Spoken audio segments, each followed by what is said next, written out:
l'homme qu'il a réveillé de la mort. Là, on offre un repas à Jésus. Marthe sert le repas et Lazare est un de ceux qui mangent avec lui. Marie prend un demi-litre d'un parfum très cher, fait avec du nard pur, et elle le verse sur les pieds de Jésus. Ensuite, elle les essuie avec ses cheveux et l'odeur du parfum remplit toute la maison.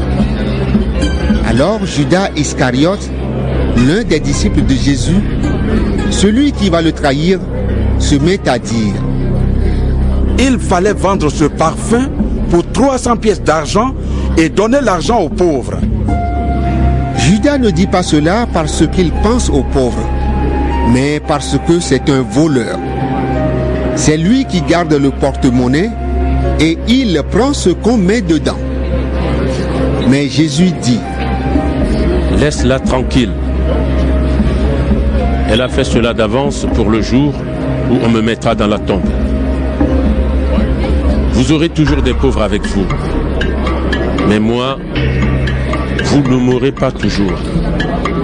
Une grande foule de Juifs apprend que Jésus est à Béthanie. Ils y vont, non seulement à cause de Jésus, mais aussi pour voir Lazare que Jésus a réveillé de la mort. Alors les chefs des prêtres décident de faire mourir aussi Lazare. En effet, à cause de lui, beaucoup de Juifs les quittent et ils croient en Jésus. Le jour suivant, la grande foule qui est venue pour la fête de la Pâque apprend que Jésus arrive à Jérusalem. Les gens prennent des branches de palmier et ils vont à sa rencontre en dehors de la ville. Ils crient: gloire à Dieu! Que le Seigneur bénisse celui qui vient dans son nom, le roi d'Israël! Jésus trouve un petit âne et il s'assoit dessus. On lit cela dans les livres saints. N'aie pas peur, ville de Sion. Regarde, ton roi arrive. Il est assis sur un petit âne. Les disciples ne comprennent pas tout de suite ce qui se passe. Mais plus tard, quand Jésus recevra sa gloire, ils se souviendront. Les livres saints ont annoncé ces choses à son sujet et la foule les a faites pour lui. Beaucoup de gens étaient avec Jésus quand il a dit: Lazare, sors de là! Et quand il l'a réveillé de la mort. Et il raconte ce qu'ils ont vu. C'est pourquoi la foule vient à la rencontre de Jésus. En effet, elle a appris le signe étonnant qu'il a fait. Alors les pharisiens se disent les uns aux autres: vous voyez, vous n'arriverez à rien. Voilà que tout le monde marche derrière Jésus. Quelques Grecs aussi sont venus à Jérusalem pour adorer Dieu pendant la fête. Ils s'approchent de Philippe, qui est du village de Bethsaïda, en Galilée, et ils lui demandent: nous voulons voir Jésus. Philippe va le dire à André. Ensuite, tous les deux vont le dire à Jésus. Jésus leur répond: maintenant, c'est le moment où le Fils de l'homme va recevoir sa gloire. Oui, je vous le dis, c'est la vérité. Le grain de blé tombé dans la terre doit mourir, sinon il reste seul. Mais s'il meurt, il donne beaucoup de grain. Celui qui aime sa vie la perdra. Mais si quelqu'un aime Dieu plus que sa vie dans ce monde, cette personne gardera sa vie et elle vivra avec Dieu pour toujours. Celui qui veut me servir doit me suivre. Et mon serviteur sera là où je suis. Mon Père récompensera celui qui me servira. Maintenant, mon cœur est troublé. Est-ce que je vais dire: Père, Sauve-moi de ce qui va arriver en ce moment. Mais c'est pour cela que je suis venu, pour ce moment. Père, donne de la gloire à ton nom. Alors une voix vient du ciel et dit: Je lui ai déjà donné de la gloire, et je lui en donnerai encore. La foule qui est là et qui a entendu dit: C'est un coup de tonnerre. D'autres disent: Un ange a parlé à Jésus. Mais Jésus dit: Ce n'est pas pour moi que cette voix a parlé, mais c'est pour vous. Maintenant, Dieu va juger ce monde. Et maintenant, il va jeter dehors le chef mauvais de ce monde. Et moi, quand on me placera en haut, au-dessus de la terre, j'attirerai à moi tous les êtres humains. En disant cela, Jésus montre comment il va mourir. La foule lui répond: Dans les livres de la loi, nous avons appris que le Messie vivra pour toujours. Alors, comment peux-tu dire: on doit placer le Fils de l'homme en haut? Ce Fils de l'homme, qui est-ce? Jésus leur dit: La lumière est encore avec vous pour un peu de temps. Marchez pendant que vous avez la lumière. De cette façon, la nuit ne vous surprendra pas. Celui qui marche dans la nuit ne sait pas où il va. Pendant que vous avez la lumière, croyez en la lumière, ainsi vous appartiendrez à la lumière. Après que Jésus a dit cela, il s'en va et il se cache loin de la foule. Jésus a fait beaucoup de signes étonnants devant les gens. Pourtant, ils ne croient pas en lui. Et il arrive ce que le prophète Ésaïe a dit: Seigneur, qui a cru ce que nous disions? À qui le Seigneur a-t-il montré sa puissance? Ces gens ne peuvent pas croire.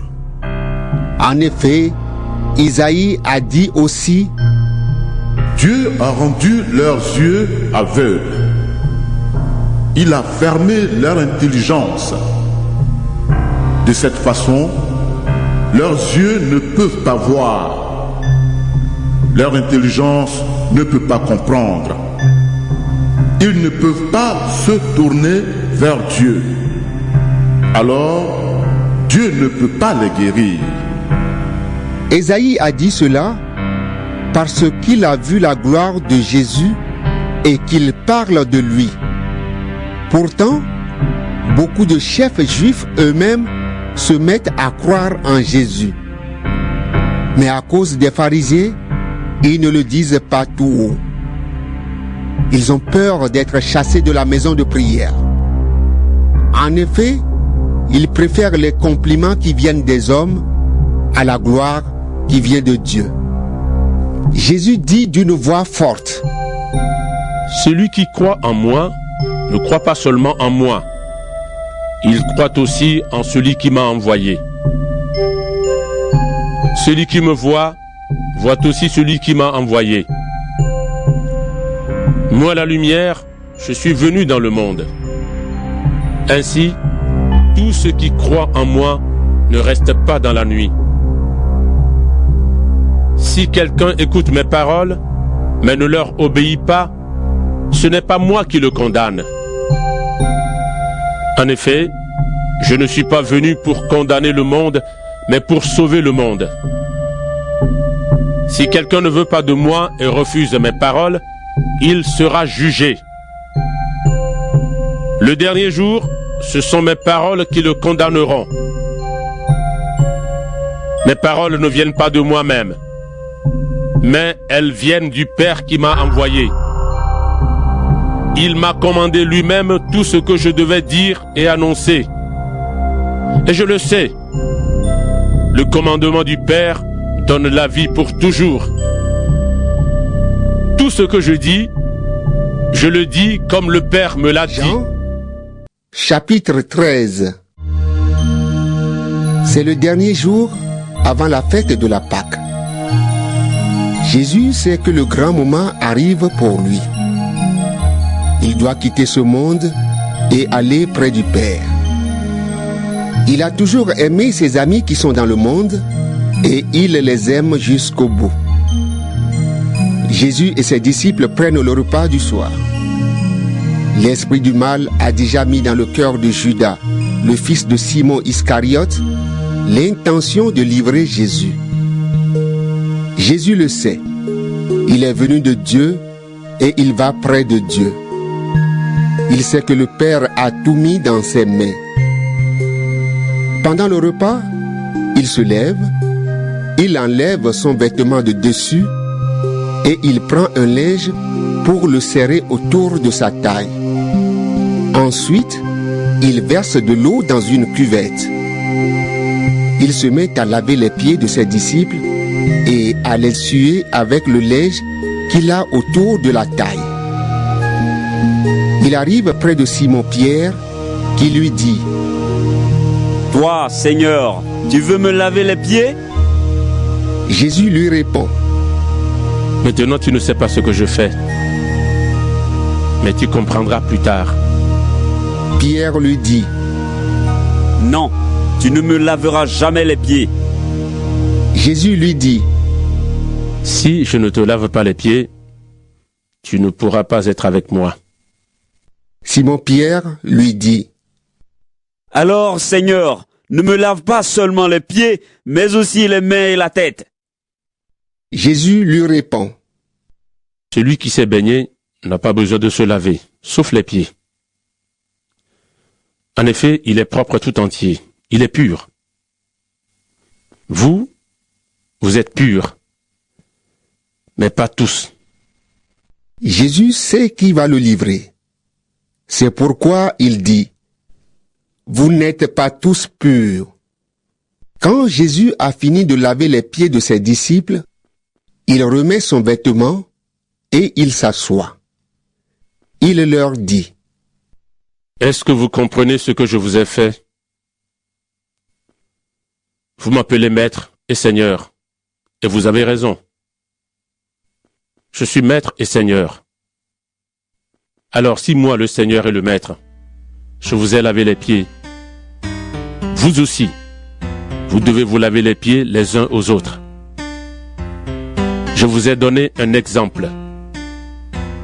Ce que je vous ai fait, faites-le vous aussi. Oui, je vous le dis, c'est la vérité. Le serviteur n'est pas plus important que son maître. L'envoyé n'est pas plus important que celui qui l'envoie. Maintenant, vous savez tout cela. Vous serez heureux si vous le faites. Je ne parle pas de vous tous. Je connais ceux que j'ai choisis. Mais ce qu'on lit dans les livres saints doit arriver. En effet, on lit: « Celui qui partageait ma nourriture est devenu mon ennemi. » Je vous le dis maintenant avant que cela arrive. De cette façon, quand cela arrivera, vous croirez que je suis. Oui, je vous le dis, c'est la vérité. Si quelqu'un reçoit celui que j'envoie, c'est moi qui le reçois.